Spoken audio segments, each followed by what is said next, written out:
Hello दोस्तों, मेरा नाम सुनील रंजन है और मैं इंग्लिश टीचर हूँ। मेरे दिल में बहुत सारी बातें आ रही थी तो मैंने सोचा कि मैं आपके साथ शेयर करूँ।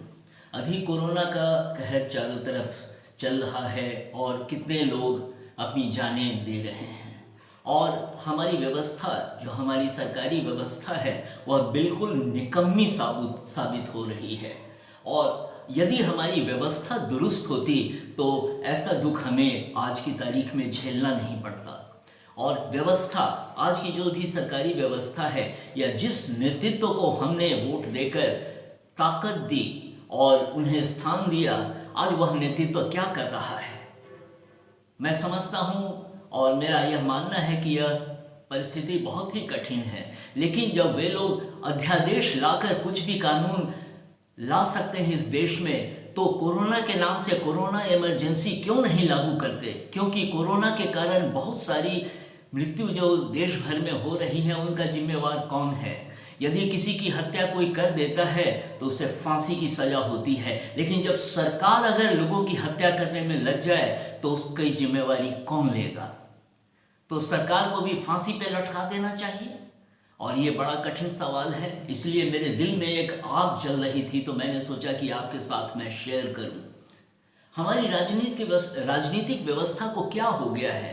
जिस समय इलेक्शन होता है उस समय तो वोट मांगने आ जाते हैं और कहते हैं कि हम आपके लिए ये करेंगे वो करेंगे, लेकिन जब करने की बात होती है तो फिर वो कभी दिखाई नहीं देते। 5 साल में एक बार दिखाई देते हैं और फिर उसके बाद कभी दिखाई नहीं देते। तो हमारी जो राजनीतिक व्यवस्था है वही चरमराई हुई है और हमारा जो ब्यूरोक्रेसी, जो नौकरशाही है, उसमें बहुत अच्छे लोग हैं, काफ़ी कॉम्पिटेंट लोग हैं, लेकिन उन पर जो राजनीति का जो अंकुश लगा रहता है, जो राजनेताओं का या मंत्रियों का अंकुश लगा रहता है, जिसके कारण वे कुछ भी नहीं कर पाते। और ईमानदार अगर यदि आप हैं तो आपको ट्रांसफ़र कर दिया जाता है, और अगर आप सरकार का साथ दे रहे हैं तो आपको प्रमोशन दर प्रमोशन मिलता चला जाता है।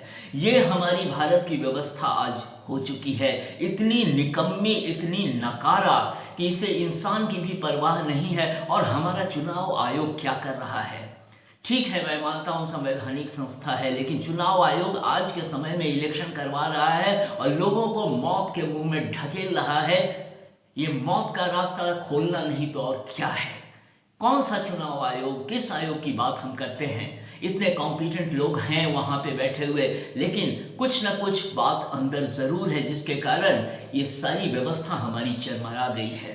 आज इलेक्शन हो रहे हैं, अनाउंसमेंट हो रहा है और कितने जगह 300-400 से अधिक शिक्षक कोरोना के कारण मौत की गोद में जा चुके हैं। इसका जिम्मेदार कौन होगा, कौन इसकी जिम्मेदारी लेगा। लेकिन सब हमें देखते रहना है, क्योंकि हमको लोकतंत्र को जीने की आदत पड़ चुकी है। हम विद्रोह नहीं करते, केवल अपनी आवाज़ उठाते हैं, और जिन्हें विद्रोह करना चाहिए, खासकर मीडिया के लोग, वे लोग पैसे के कारण चुप रहते हैं, क्योंकि वे जानते हैं कि अगर मीडिया हाउसेस को एडवर्टीजमेंट नहीं मिलेंगे तो उनका चलना मुश्किल हो जाएगा। इसलिए वे सरकार की हाँ में हाँ मिलाने के आदी हो गए हैं। उन्होंने अपनी आत्मा को बेच डाला है। मैं सबों के विषय में नहीं कह रहा हूँ, लेकिन मैं उन लोगों के विषय में कह रहा हूँ जिन्होंने अपनी आत्मा को ऑन सेल लगा दिया है। दूसरी बात यह है कि जब हम धर्म और राष्ट्रभक्ति की बात करते हैं, धर्म के नाम पर जितना कुकर्म हमारे देश में आज हो रहा है, उतना आज तक भारत के इतिहास में शायद ही कभी हुआ हो। मैं मानता हूँ कि जिस समय भारत को आज़ादी मिली, वह धर्म के नाम पर ही एक देश का बंटवारा कर दिया गया। केवल अपने पर्सनल एम्बिशन के खातिर लोगों ने इस देश को तोड़ डाला और हम एक देश की कल्पना कर बैठे जहां जीवन खुशहाल होगा। लेकिन आज की तारीख में लोग मौत की गोद में जा रहे हैं, लेकिन सरकारें हमारी क्या कर रही हैं। हर जगह निकम्मापन झलकता है, और यदि अगर केंद्र से सही संदेश जाता तो इतनी मारामारी कभी नहीं होती, इतनी ब्लैक मार्केटिंग कभी नहीं होती, इतना गलत धंधा कभी भी नहीं पनपता। इसलिए हमारी सरकार की ये जिम्मेवारी मुख्य रूप से बनती है कि वह हमारे लिए क्या कर रही है। दूसरी बात मैं कहना चाहूँगा कि हमारे देश में संवेदनशीलता की बहुत कमी हो गई है। हम संवेदनशीलता की बात ऊंचे मंचों पर जाकर कहते हैं, और हमारा नेतृत्व भी नेतृत्व, केंद्रीय नेतृत्व संवेदनशीलता की बात करता है, लेकिन जब लोग मौत के मुंह में चले जा रहे हैं तो उन्हें इनकी कोई सुध नहीं रहती। आप किसी भी पार्टी के हों दोस्तों, या तो आप कांग्रेस के हों या बीजेपी के हों या किसी भी पार्टी के हों, लेकिन अपनी आत्मा पर हाथ रख के अगर आप सोचें तो आपको लगेगा कि जो भी देश में हो रहा है वो गलत हो रहा है और ऐसा नहीं होना चाहिए था। लेकिन सब कुछ चल रहा है, लोग मर रहे हैं, लेकिन किसी को परवाह नहीं है। सारे ऑफिसर्स हमारे जो हैं वो दबे रहते हैं और ये अपने राजनीतिक आकाओं के कारण वो दबे रहते हैं, जिसके कारण वो कुछ कह नहीं पाते।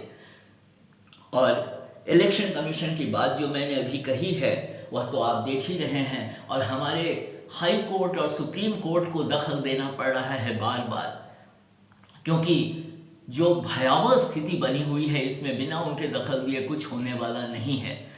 लेकिन अब देखते हैं आगे क्या होता है। इसलिए आपको भी अपनी आवाज़ बुलंद करनी चाहिए, क्योंकि जो निकम्मी व्यवस्था है, जो निकम्मी सरकार है, या वो राज्य स्तर पे हो या केंद्र स्तर पे हो, उसके विरुद्ध आवाज़ उठाने की हमें ज़रूरत है। तभी हम लोकतंत्र को सच्चे मायनों में जी पाएंगे। धन्यवाद।